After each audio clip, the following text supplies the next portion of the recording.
Hello again, everyone, and welcome back to more Eon Flux Second Pass. So, we are on episode 3 of season 3. And this is the infamous, well, I wish it was infamous, but it's not. It should be.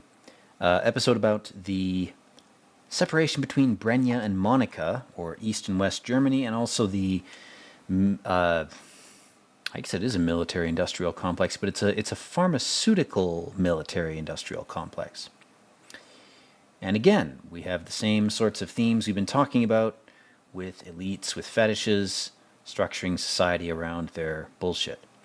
And the opening scene here, I already talked about this, but I don't think I said exactly what I'm about to say now, which is that there is a child clapping at warfare. So war is a distraction. War is a artificial movie to distract you from your goals or vocations as an individual, as a human being, as a person, as a thing with a soul. And Eon is aware of this, and her vocation is to bust the system apart. And I love it. She has this weird-ass car. It's like this hermaphroditic thing because it has this penile extension that goes into the ground. It's got feminine curves to it. It's very weird. It's very strange. One of the weirdest car designs I've ever fucking seen. And of course, here she is breaking into the 7981 plant. I'm sure that number isn't significant at all. It probably is in gematria. There's probably some schizo association with it.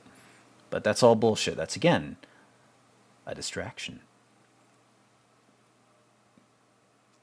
But this is very blatant in terms of a visual metaphor for Eon's presence in the series as a whole. Is she's meant to set up these little chaos bombs. She's meant to set up spiders that crawl all over order and challenge its validity, which it needs.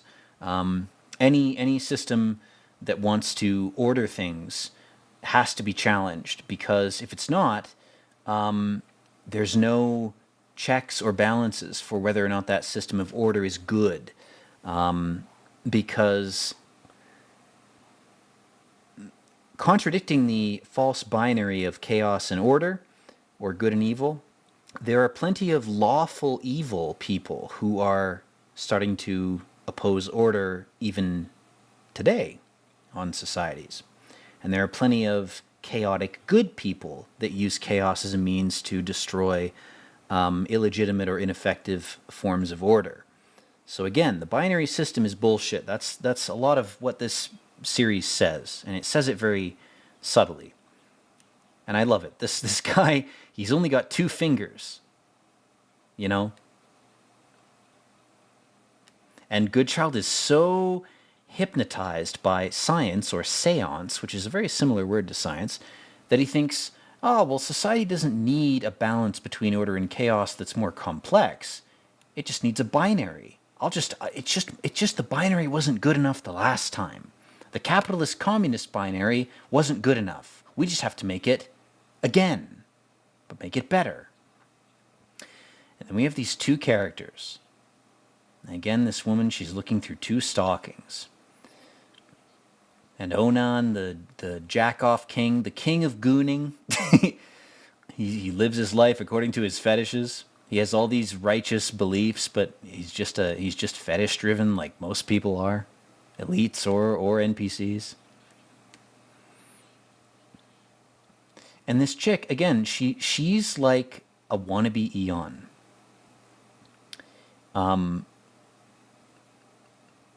Sybil is very much a wannabe Eon in this, in the same way that Onan wants to be Eon's replacement for Trevor. And again, he's fucking with this chick in a very psychotic, psychopathic way. He's using her like an elite would to play out his little fetish narrative. But the cameras are still rolling. Trevor is still in control. Here's his bald-headed, probably castrated team of little drones. They're eating candy bars. They're fueled by sugar and instant gratification. But all Trevor wants is to look at Eon. That's all he cares about.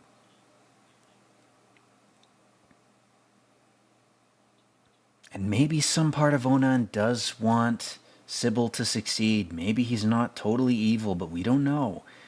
The beautiful thing about these characters in this series is they seem ambiguous even given the minute amount of time that you're shown the images of them on the screen.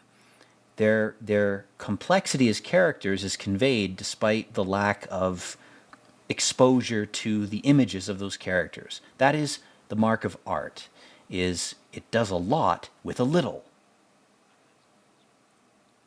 And Trevor goes, nope, I'm going to salvage Sybil. I'm going to keep her in my little gem collection. God, this shot of Eon frowning at Onan. She's like, you jack off too much. You're not just preventing prostate cancer. In fact, you might be accelerating it, you little gooner. And poor Sybil, she's been disabled by her attempt to switch sides. You weren't meant to be a double agent, my dear. You were meant to be where you are.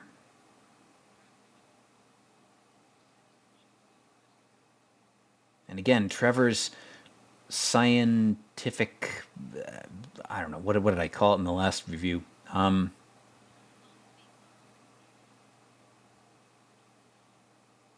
Scientocratic or something. Anyway, the giving the scientists total authority, or at least near total authority to rule, is not the way to do things any more than giving, like, poets the same power. It's two extremes, which is what Monica and Brenya represent, is two extremes of the human psyche trying to get to know itself, manifested in these grand games that specific souls or entities or elves or demons or whatever the fuck they are have made out of reality. They've made it into a specific kind of playground. Maybe it was supposed to be more egalitarian, but it was corrupted. Reality was corrupted by the presence of too many of these retards that want to use it as a big therapy stage for getting to know themselves, which is not something that will work. The irony is, for all their exercises of power, they're not going to be any happier with themselves. They're not going to know themselves. And that's not to say reality should become like India, where nobody cares about material possessions and everybody just wallows in shit and meditates for 50 years. That's not what I'm saying. What I'm saying is that there's a balance that's not being achieved here. And this series, the entire series, all the seasons of Eon Flux are making this argument. They're arguing that not just the mantra of the West is wrong, but the Eastern mantras that the West has poached and tried to integrate. The English language has tried to assimilate ideas from the East, like it assimilated Western and European ideas successfully. It will not be able to assimilate those same ideas from the East the same way. The Library of Babel or the Tower of Babel will not be able to be rebuilt if the West thinks it can just eat and digest Eastern ideas. Those ideas are corrosive, a lot of them. They will destroy the West. Philosophically, psychologically, morally, they are totally opposed. And that's what these two characters represent. They're talking through the fucking Berlin Wall, which is a physical representation of the divide between the two hemispheres of the brain, first of all, but most relevantly in this series, the divide between East and West Germany. East Germany is a Russian-controlled zone, and Russia has a much more Slavic and Mongoloid, and I'm not using that term psychologically, I'm using it like the Mongols, like the actual Mongols. Russia is a lot more ethnically diverse, quote unquote, and contains a lot of far more Easternly motivated people than the West does. And it's the same thing as East and West Rome. It's almost like all of history is just a externalized psychic manifestation of the two halves of the brain trying to correlate themselves. It's almost like that's the entire secret that's been kept from you and needs to not be kept from you because it's destroying us to keep the secret far more than it's destroying us to reveal it at this point. All of us.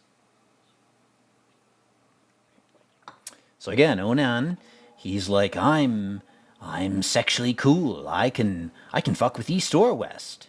I'm ready to be dominated. I'm ready to be your bitch. I mean, dude, my God, you're making me feel a hell of a lot less of a freak. Because you're not even aware of what your own limits and desires are. At least I know what mine are. If Eon sat on my face, my God, that would satisfy my shadow half. You know, I could whip her if she wants me to whip her after that. Sure, why not? And then we have the alternative. Now, the alternative to that natural but failed session of sexual expression that we just saw between Onan and Eon. The alternative is this creepy, artificial, medicalized, hyper-scientific thing. And Eon is looking at it with disgust because it's not acknowledging the ape body that language has embodied, which is all of us. Language confers consciousness. In the beginning was the word. If you don't know that, why are you even watching my content? The point is that Trevor's approach to this is to artificially fuck with it and to try to eternally dominate the physical, whereas Eon's approach is to try to integrate it.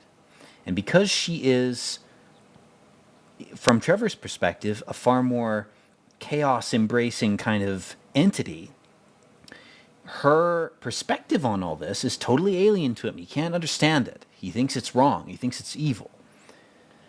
You know, he thinks his own methods are perfect. And if things don't work out, it means not that he was wrong, but that his subject was wrong.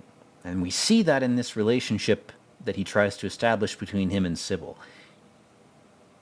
And again, like a genie, he's like, I'll give you a wish.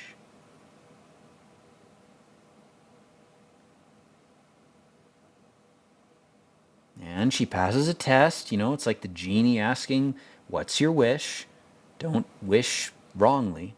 But she's distracted. She's distracted by Eon's actual embracing of the real, fundamental, necessary animal desires of the body.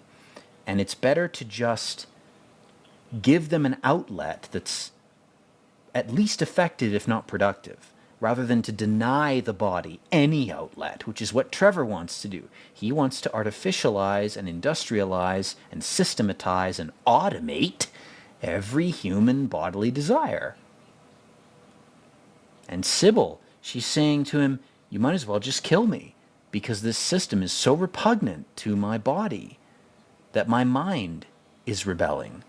And she's got this blue, creepy machine drug capsule in her spine.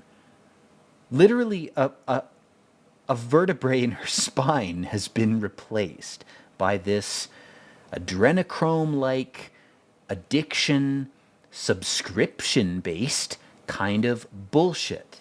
And she hates it. But she's so affected by her desire for Onan, who again is just a guy who likes to jack off. That's his biblical name. And Eon, in this scene, she doesn't care about Onan. She cares about Sybil. And good for her. She's trying to save Sybil from hell. That's the point of this scene. And she's using Onan, who is an idiot, in order to do it. And it sucks, guys, I know. You know, if you're a guy watching this scene, it's like, oh, Onan's awesome. Can't he be cool? If he wasn't an idiot, sure, he'd be great. But his name is Onan. You know, I already talked about this. I'm not going to tread over old ground. You know, he's an idiot. He's a guy who'd rather jack off than improve himself. And we all have a side to ourselves that's like that. Sometimes you got to do that when you're, I don't know, in prison or when you're working on a big project and you can't afford to waste your time with random hoes. That's fine. That's not what this guy's doing. He's living his entire life based on some creepy stalking fetish that he thinks Eon will satisfy more than Sybil will. And Sybil is totally devoted to him. And it's a tragedy, man. It's fucking Shakespearean. If you understand anything, you should be You should be affected by this. This should affect you. This should touch your soul a little bit. And Eon knows it. Eon's like, Onan doesn't love you, doesn't know you either. And then, here's Trevor. He's like, I'm here to drop off. I'm here to take her spent adrenochrome capsule. And Eon fucking throws her coffee at him and the laser destroys it. And she goes, you and I are fucking with each other to try to improve each other. That's one thing. But why are you bringing an innocent woman into this? And the irony is Eon brought Onan in. And Onan is just as ignorant and just as innocent as Sybil is. He's just as fucked up. But Eon is unaware of herself in the same way Trevor is unaware of himself. They are both fundamentally flawed in the same way. They don't know themselves. They don't know who they are. And that's what makes this series so good, is it doesn't side with any of its characters. It just has flawed characters, and it throws them into this arena like fucking Beyblades to clash into each other. That's what makes it so goddamn brilliant.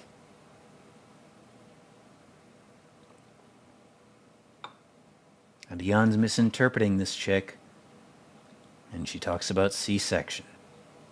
Again, from Sybil's perspective, Eon's hair, the way it looks like a blade, or two horns, or two uterine passages, the symbology is meant to convey to the viewer that we're looking at things from Sybil's perspective. And because she's paranoid about her relationship with Onan, she sees Eon as a threat because Eon suggests passing through quote-unquote C-section, which is, of course, a metaphor for the procedure of C-section, but more than that, it's scientific. That's what makes Sybil feel that it's repugnant, is it seems too inhuman. And she's already wanting to transfer from Brenya to Monica because Brenya is too scientific. It's too cold. It's too detached from the human, from the physical human body.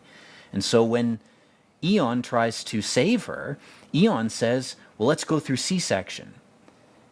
And Sybil goes, not more science, man. Not more of that. And again, here's Eon washing herself. She's naked. She's human. She's primal. She's exposed. And then Sybil just goes to Trevor and she tells him, I know what your whole society's based on, man. It's just based on some fetish, creepy shit.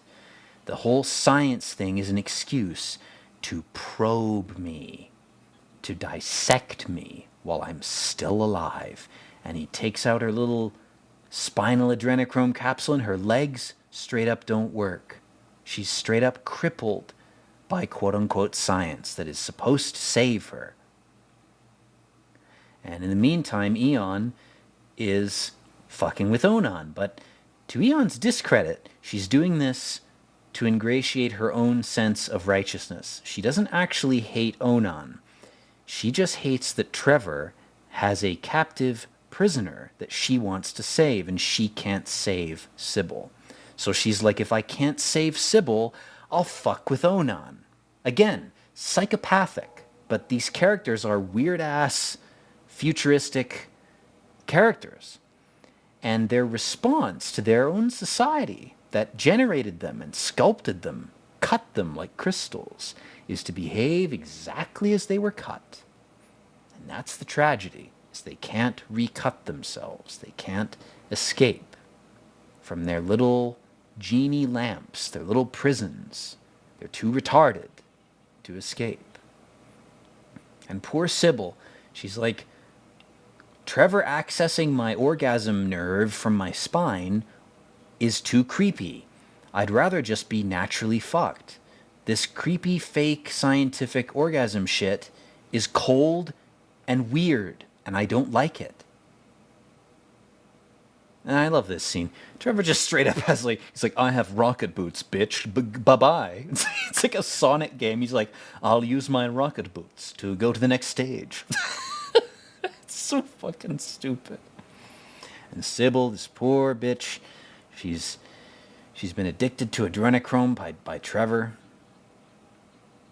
My box, you took it away. My addiction. And even Trevor at this point is going, look, I've taken things too far. Eon's a whole other type of bitch. She's a whole other type of Leviathan, a whole other type of chaotic dragon.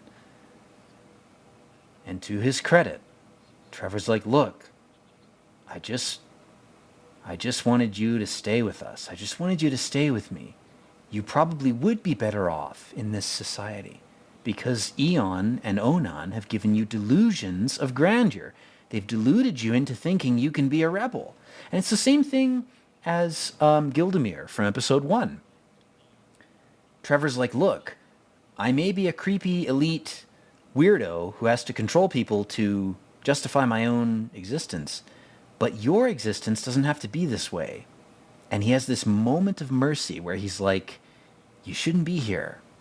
You know, in all my evil, I can at least recognize that, you don't belong here. This pawn shouldn't be on this square. You know, there's something off here. You've succumbed to some false path that isn't yours. And then, in a very BDSM move, of course, Eon's like, well, I'm going to straight up tie you up and put you in the back of my car. God damn.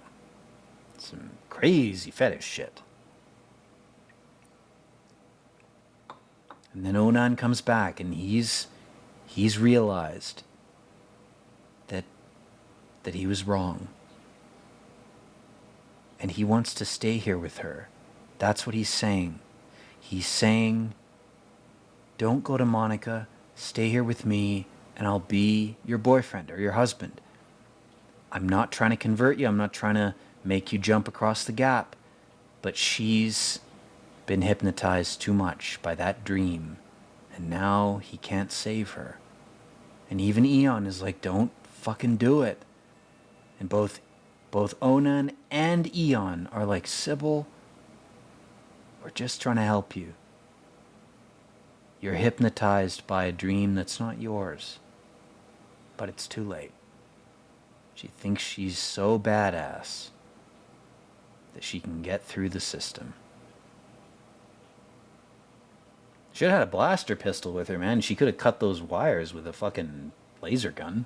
Why don't she grab a gun first? Man, it's almost like being without a gun is a real bad idea. Is this series pro-gun? My God, cancel it right now. But again, as we talked about in the past series, the fears that she gave into that led her to be a 7981 plant drone have resulted in her own crippling. And even Trevor, with his adrenochrome capsules. And he says this long before the Joker says it from Batman in '08. This is 1995. Trevor says, that which does not kill us makes us stranger. And again, we have the two fighting boys, brown-haired boy and blonde-haired boy. And the other kid is just watching. But he's not so entertained anymore by the spectacle of war. It's almost like this eternal competition between male and female, this eternal competition between left brain and right brain. It's got to end by any means necessary. It's got to be forced to end. It can't go on. This is not sustainable. This left, right, top, down, up, down, good, evil, black, white, red, blue crap is played out. Force it to end. Or else you're going to have a lot of bored and angry people rattling around in a cage whose bars are rusting, and rusting fast. Anyway, that's what the series is saying in this episode. And again, thank you for watching. If you actually watched this, I do appreciate it. And I hope you're doing well in your own little rusting cage. It's a nice Alice in Chains song called Rusty Cage. It's a good track. In any case, guys and gals, keep yourself grounded. Don't fuck with things you're not meant to fuck with. And don't let other people fuck with you. And if they do, fuck them right back. With that having been said, thank you again for watching and listening to this commentary, and as always, peace out.